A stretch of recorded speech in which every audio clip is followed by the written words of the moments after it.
od linije starta. Trka je počela.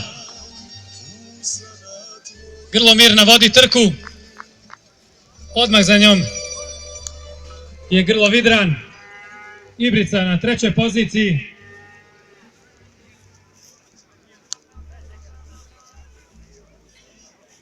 Vidran polako drži ostojanje. Tipo sustaje, ali nastavlja trku. Mirna i dalje vodi trku. Vidran prelazi na poziciju broj 2. Dodaje tempo, vidimo iz ove daljine da dodaje tempo. Izlazi se na liniju. Mislim da će biti tjesno do samog cilja.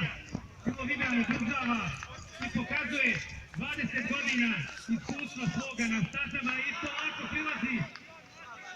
I prelazi, još malo prelazi vodstvo, idemo. Idemo Munize, potjerajmo Vidrana. Vidran. Prava prolazi kroz cilj, idemo Vidrane naprijed. Grlo Mirna druga. Pozdravimo aplauzom Jahača, Muniza Hustića.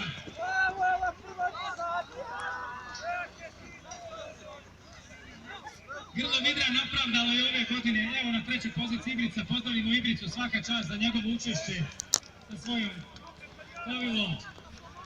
Grlo Vidran je pokazalo, iako nije od početka uključilo